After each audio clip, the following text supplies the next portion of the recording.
Hoy, mahal. Ano, hindi ka pa nakakaluto? Hindi pa luto na siya. Kakapatulog ko lang sa bata eh. Wala akong pakialam. Pagod ako eh. Tapos ganyan. Hindi. Ito. Paluto na ako. Wala ka talagang kwenta, no? Mahal naman. Wala ka naman maitulong sa pagbabayad ng kuryente at tubig. Pag-aalaga na nga lang ng bata yung gagawin mo, ganyan pa. Eh, mahal, kakapatulog ko lang naman sa bata eh. Pasensya ka na. Ito na, paluto Alis na na kakain. ako. Ha? Kakauwi mo lang ah. Oti.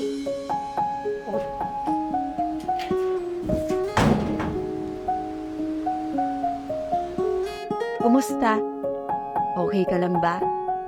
Ako na lang ang magtatanong sa'yo kasi wala namang magtatanong na iba. Ako na lang ulit ang mag-uusisa kung talagang okay ka ba. Kakapagod din pala, no? Yung gulong-gulo ka na pero wala kang ibang masabihan ng nararamdaman mo. Yung gusto mo sanang sabihin ang mga hinanakit mo kaso walang available na makikinig sa'yo. Ang sarap sanang magkwento kaso wala namang handang makinig sa mga hinaing mo. Parang yung tipong sarili mong problema, sarili mo ring comfort. Kaya kahit gusto mong magpatuloy, di mo maiwasang mapagod. Sel, bakit ganun? Bakit parang palagi na lang tayong naiiwan sa ere pag ganito yung sitwasyon? Bakit tila walang nakakaintindi?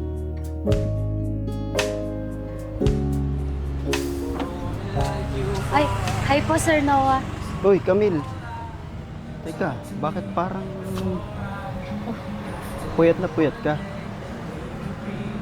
Lagi po kasing Oti. Maupo ka na muna, magpahinga ka na muna. Wala pa rin naman mga tao.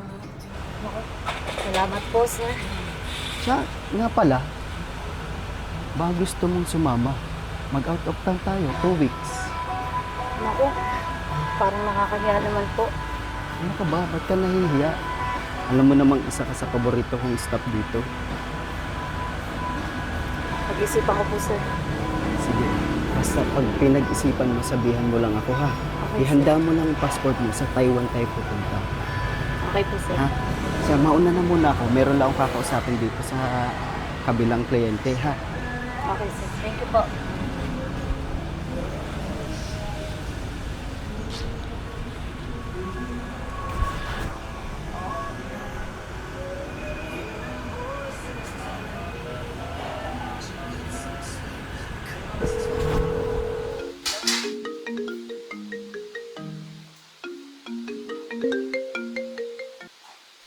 Talk to the what?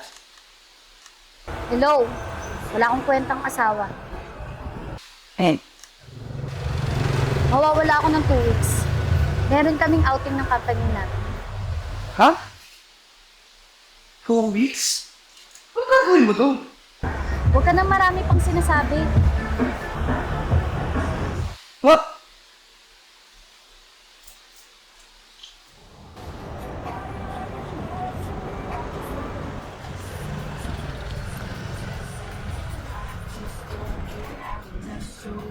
Ay, Sir Noah.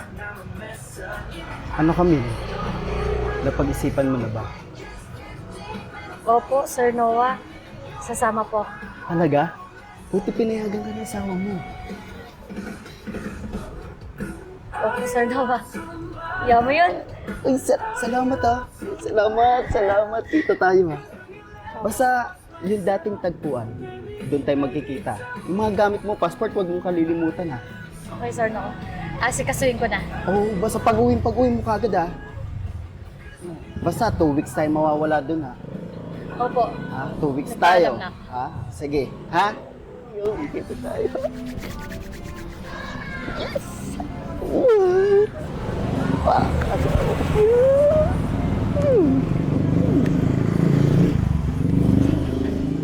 Shit, hindi sumasagot si Camille.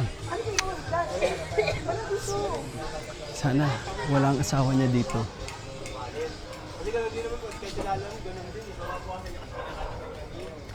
Ayo.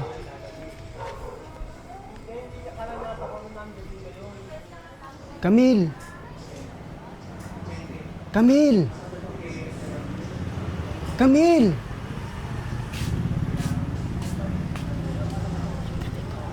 Bakit po, Sir? Ano pong ginagawa niyo dito? may gusto sana akong sabihin sa'yo. Magsama na tayo, Camille. Sige na, pumayag ka na sa mga gusto ko. Paano po yung asawa ko? Huwag mo nang alalahanin yun. Di ba sabi mo nga, walang silbing asawa mo. Napakatamad. Ikaw lang ang nagtatrabaho sa inyo. Kita mo nga ang tsura mo, oh. Napapabayaan mo na. Paano po yung asawa niyo? Huwag mo nang alalahanin yun. Ako nang bahala doon. Hindi niya ito malalaman. Sige na, Camille. Sige po, sir. Sasama ako. Pero, yung pinangako niyo sa akin, nababaguhin niyo po yung buhay ko. Oo, Camille. Lahat ng sinabi ko sa'yo, yung pinangako ko, lahat yung tutuparin ko para sa'yo. Basta magsama lang tayo.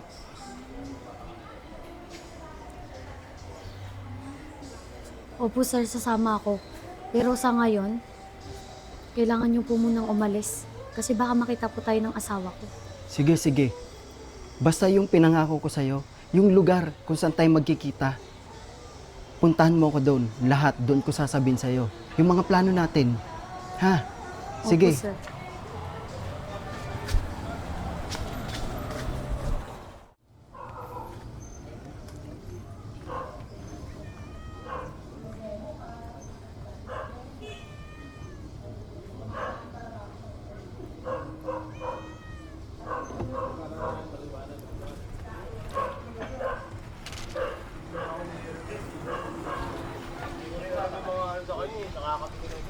Camille. Salamat. Yung passport mo nandito ba? Yung mga gamit mo. Kompleto na to. Okay na po, nilagay ko na po lahat. Sige, sige. Kailangan na natin Bilisan na po umalis natin kasi andun po yung asawa.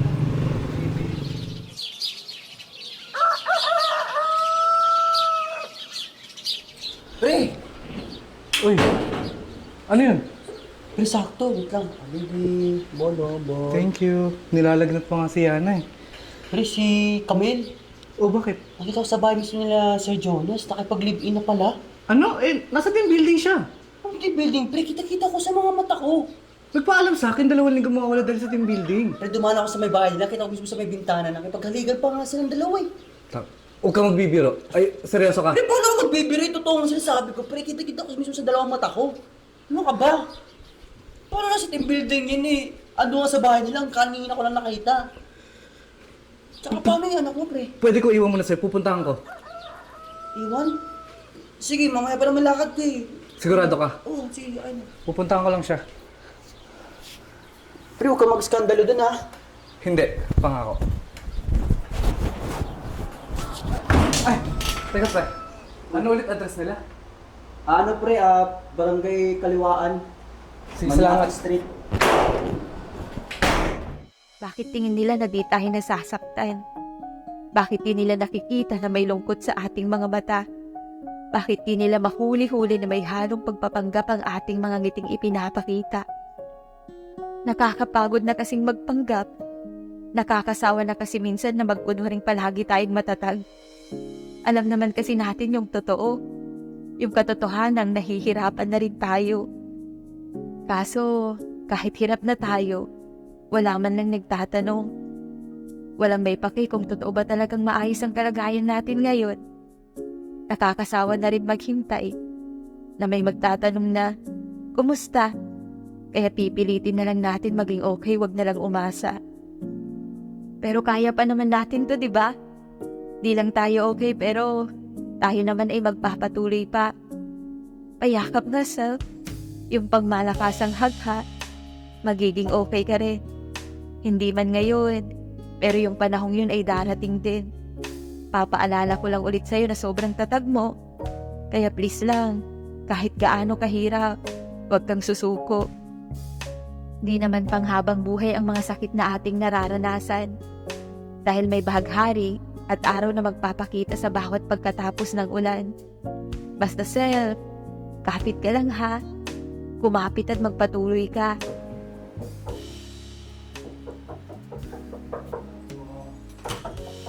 Sine, Mahal, anong ginagawa mo dito? kailangan ko lang ng panggatas ni baby. Ilang araw siya hindi kumakain eh. Ilang araw na yung tumitiit Oh. eh. Dalian mo. Baka makita ka pa ng mga katrabaho. Bilis. Pero mahal, bakit di ka pa umuwi? Bilis.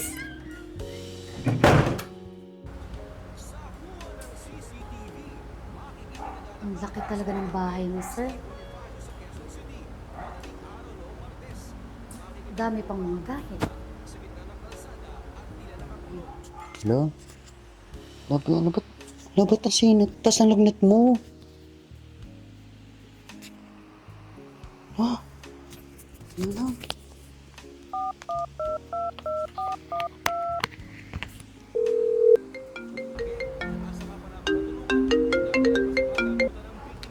Hello po.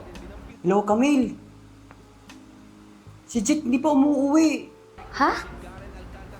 Binigyan ko na po yan ng pera. Wala pa rin dyan? Ang tas ng lagnat ng anak mo. Sige, sige po. Pupunta na po ako. Oh, sige, dalian mo ha.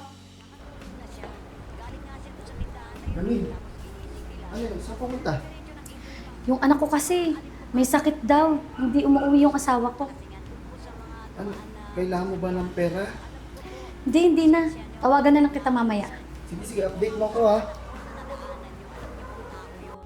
Sa kuha ng CCTV, makikita naglalakad ng isang lalaki sa Bonifacio sa Quezon City. Madaling araw noong Martes, makikitang dumapa ang biktima sa gitna ng kalsada at tila nakatulog. Ilang mga sasakyan at nagbibisikleta ang makikitang dumaan. Ilang sandali pa, nahagip ang paa ng biktima ng isang sasakyan. Maya-maya pa, tuluyan na nasagasaan ng lalaki ng mga dumadaang sasakyan. Dito na napansin ng mga nakatambay sa lugar ang lalaki at saka pala mga tulungan. Nadala pa sa pagamutan ng biktima. Pero sa tindi ng pinsala, binawian na ng buhay. Hindi totoo to.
Thank you.